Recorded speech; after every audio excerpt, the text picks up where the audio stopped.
DJ, cause that's my DJ. I said go DJ, cause that's my DJ. We got the newest drill plant, Lil Mabu. That's the name of the title. I'm pretty sure we all familiar with Lil Mabu. You know what's crazy, bro? I was introduced by Lil Mabu probably, I'm gonna say last year or the year before that. An artist that I'm very, very close with, he was like, yo, DJ, you should start reacting to Lil Mabu, bro. Like, bump all the narrative around his name, bro. React to his music. And I'm just like, I don't know, bro. I don't know if I should do that. But I ended up pulling the plug. I reacted to Lil Mabu with, I think it was, what's that nigga name? The nigga that sound like Pop Smoke. I forgot his name. Damn, I forgot his name. He locked up too. Dusty Lil Kane. He did a song with Dusty Lil Kane called No Snitching and stuff like that. Went crazy viral, bro. Like crazy viral. And, you know, his name started buzzing. But a lot of people don't know is that, you know, he's a suburban kid. You feel me? He's not from the hood. You know what I'm saying? He's not from, you know, where everybody think he's from and stuff like that. And the things that he rap about, people be like, yo, like, you got everything in life. You know what I'm saying? That's the narrative. Like, yo, bro, you got everything in life. Blase, blase. Your father owns a record company, bro. He's a owner of a record label and stuff like that. So a lot of people, you know, are putting this, you know, narrative on Lil Mabu, like, yo, bro, you got it all. The reason why you popping right now and collabing with these artists, because you got the plug and everything, right? That's the narrative around him. But, you know, he's actually pretty nice with his music, though. I ain't gonna lie to you. He's actually pretty nice. You feel me? Like, bump where he's from, things of that nature. He's obviously pretty nice, in my opinion. You feel me? But we about to dive into the newest drill plant of Lil Mabu and see what's going on and things of that nature, man. So, without further ado, man, let's dive into this and see what's going on, man. Lil Mabu. They calling him an industry plant because, you know, his father is a record owner and stuff like that. Like, you know, he runs the labels and stuff. So let's see. Drill rap is all about dissing dead ops, rapping about murder, and proving that you really about that life. Bronx drill is one of the most violent rap scenes in the world. So how is a rich white kid taking it over right now? This is the wild story of how Lil Mabu went from living in mansions to sending disses at legit gang members. Let's get right into it. Back in 2019, Lil Mabu hopped in the game at around 14 years old and started dropping melodic rap songs. His early music sounded like if Post Malone never hit puberty, and Mabu wasn't picking up any momentum in the industry with it. Anyone can grab a beat off of YouTube and record a track on their phone these days, but something was sketchy about Mabu from the jump. He was an independent artist that nobody knew, but even his first songs sounded like they were produced and recorded by industry vets. It was clear that Mabu had some money behind him, but that didn't mean anyone was paying attention. His pop rap tracks weren't taking off at all, so in 2021, he decided to hop on the drill wave instead. The first time he rapped over a drill beat— I ain't gonna lie, my fault to cut y'all off and things like that, but B-Love had made a comment on his Instagram saying that drill rap is worldwide and everybody should stop saying, oh, the drill wave is gonna die down. Y'all let me know your thoughts about that. I feel like drill is worldwide. The UK made it poppin', in my opinion, but I feel like New York took it to another level where now everybody, no matter if you're a rapper or not, is doing drill. You know what I'm saying? Because it's a quick way to get views, you know, to start a music career, basically. You feel me? But I low-key agree with his comment, though. I feel like drill rap is worldwide now, for sure. You know, but I also think New York did put drill on a whole nother map. You feel me? Like, facts. on the track Move It, where he laid down some basic bars like, I got these bands on me, I got a friend on me, she used to leave me on scene. I ran these racks with my dudes, on the phone making some moves. You hit me out of the blue? Yeah, you used to clown me at school. Mabu wasn't rapping about catching bodies yet, but it was still a crazy switch up from his first track. And when he followed it up with the track Demon Time, it was clear that Mabu was going all in with drill. Demon Time is a way more aggressive track. Mabu went from rapping about getting clowned at school to laying down lines like, do what I say so, you gonna fold like a table. Demon Time, Angel, my brothers, they toting the fuego. They try to pull up on me, when I see my people, I know they gonna leave. And don't cross me, I'm not Jesus. Run up a check, fingers they blue, you know the vibes, I stay with the crew. The video for the track popped off and almost hit 1 million views. Mabu was making some noise in the drill scene, but it was always pretty clear he wasn't really about that life. Just like how his early tracks sounded like they were professionally produced, the video for Demon Time obviously had a decent budget. Most drill rappers could shoot their videos out on the street or in the projects, but Mabu had expensive studio sets and a lot of production for his very first music video. He followed Demon Time up with the track King of the World and got even more aggressive. On the track, he said, "Put a blue face on a plain Jane, but I ain't no crip. Peep the fit, you want the smoke? Then pull up on the 5th. Tinted the windows, they blacked out. Said I was broke, so I'm whipping the racks out. Little boy tried to fight, but he tapped out. Hang with the drillers, that's spinning it back round." Lil Mabu was racking up hundreds of thousands of views on YouTube, but it didn't take long before someone called him out. Yush G's is a rapper from the Bronx who got active in the streets when he was young. He reps a gang called the YGs who have issues with the OGs, Sevside, and other crews in the area. The YGs and OGs were actually all the same gang back in the day, but then someone high up in the crew crossed another member and they ended up splitting into 2 different groups.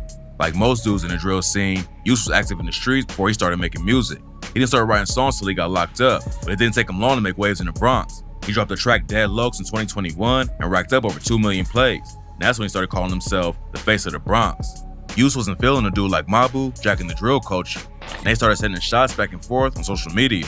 This and other artists has always been Hey yo, it said Mabu a cop. You feel me? But I never heard of what's his name? Young G's? I never heard of him though. Yush wasn't feeling a dude. But that is true though. Like usually people that that start rapping or start hopping on the wave of drill, they was probably in the streets, things of that nature, or maybe doing music for a long time and they just wanted to hop on the wave, stuff like that. But Mabu did come out of nowhere though, bro. Nowhere. I never heard his previous song. Like I said, the first song I heard from him was No Snitching with Dusty. Dude like Mabu jacking the drill culture, and they started sending shots back and forth on social media. This and other artists has always been part of the rap game. This situation was different.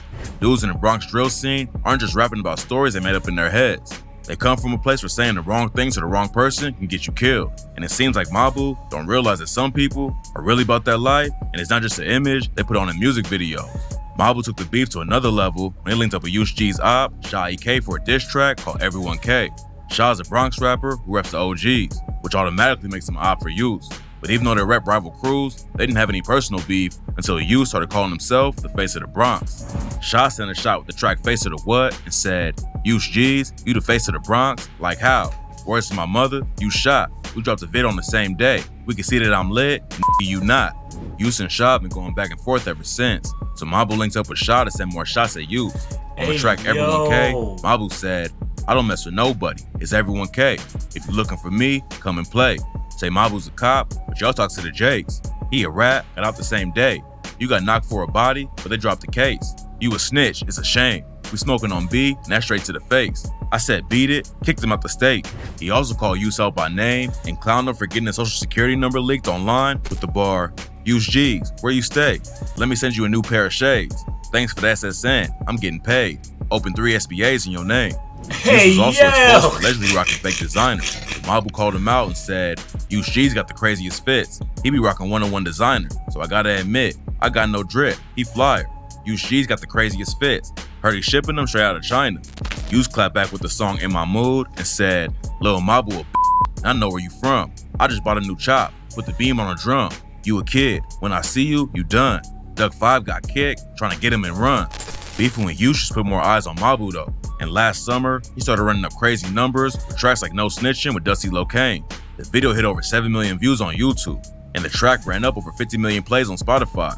Mabu dropped his debut album called Double M's, but what's wild is who we got features from. He had Sha EK, Dougie B, and D-Thang all on the project, and they all have complicated street ties in real life. Sha used to be cool with Dougie B and K-Flock back in the day, but they had to fall out over something and don't work together. D-Thang's apparently K-Flock's cousin, but he reps the YGs, and his enemies with Flock and Sha EK too.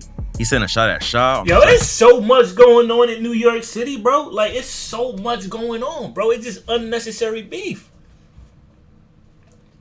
Like, unnecessary beef, bro. And then niggas don't even know why they beefing with one another, bro. You feel me? Shit's stupid. Talk facts and said, "Jiggy Man dumbass got hit. That's word on my mother, they never do shit." But Sha actually dissed D-Thang's dead friend Delilah first. On the track D&D, he said, "There's a whole lot of ops I could smoke, but I'd rather just smoke on Delilah." Delilah Vasquez was a friend of D-Thang who was tragically shot in the head in 2021, and Sha sent a savage diss at D-Thang over her death. Mabu proved that he didn't know anything about the scene he's trying to hop into by putting all of these dudes on the same project. But apparently they all cool with it because he's getting them clout and views. Mabu's latest track is a collab with Didi Osama called Throw. Didi Osama started blowing up last year after his 15-year-old brother Nadi was stabbed to death in the subway. Nadi was a drill rapper too and had tracks popping off, but he was tragically taken by the streets before he could leave him behind. After Nadi died, crew called 4-1 dropped the track Nadi Bop, which went viral on social media and had all kinds of people doing the dance that mocked Nadi's death. Now Didi's blowing up too, but he says none of it really matters to him since his brother can't be here with him to experience it. That's what makes this whole thing with Mabu even worse. He's not just rapping about guns and catching bodies, he's using real people who've dealt with real tragedies for clout. In the New York... No bullshit, he really using these niggas for clout though. Cause like, everybody he named really got issues in the streets for real, bro. From Didi Osama, Shotty K, D-Thing, B-Love, like, no, that wasn't B-Love. Was that B-Love? No, that was Dougie B. My fault. Dougie, like, everybody got, you get what I'm saying? And Mabu, I don't know, man. It look good now. For better, for worse. Post just exposed Lil Mabu for who he really is. According to the report, his real name is Matthew Peter DeLuca, and he lives in a mansion on the Upper East Side and goes to a private school that costs $60K a year. Plus, his family owns another mansion in the Hamptons. When he was at a middle school that cost over $50K a year, Mabu was such a good student that he earned the headmaster's prize for strength of character. Mabu's trying to jack the drill culture of artists who really had to survive the streets while he goes to the same school JFK did. It's not clear if his career will burn out now that the truth is out there. But Shy EK told the Post he don't have street cred, but they just respect it because they know he has music talent. A lot of rap fans don't think drill should be promoted at all because of all the violence going down behind the music. Others say it gets people away out of the streets and the violence will be happening anyway. Slim Jesus was another white kid who blew up making drill music, but his career fell completely off after he admitted that everything in his music was cap. It's not clear if the same thing will happen to Lil Mabu, but we know he won't have to worry about going hungry if his music career doesn't work out. Dog. The way he ended the video is crazy, bro. Yo, the way he just ended the video is crazy. Nah, Mabu. Drill rap, nah. About dissing dead op. It was a clip that went viral with Mabu in school. He was probably like young as hell though. Like he was very, very, smart. You know what I'm saying? Like the way he was talking, everything, man. So it'd be like that, I guess, man. But he got to stop using these niggas for clout because it could get real hectic. Like all jokes to the left, bro. At the same time, I feel like a lot of them is collabing with Mabu because of his dad, though. His dad's like, a record owner or something like that. Like he owns and work with music. Like his, like, you know what I'm saying? So like he got connection with music. So I feel like a lot of them also is working with Mabu so they could get those type of credits, so they could be, bigger, and stuff like that. That's probably how I'm looking at it too, man. So I guess it's a win-win for both sides. You feel me? Mabu's trying to get into the music industry, and a lot of them is trying to grow their fan base and things of that nature, man. So I don't know. Y'all let me know your thoughts in the comment section down below, man. It's your boy DJ.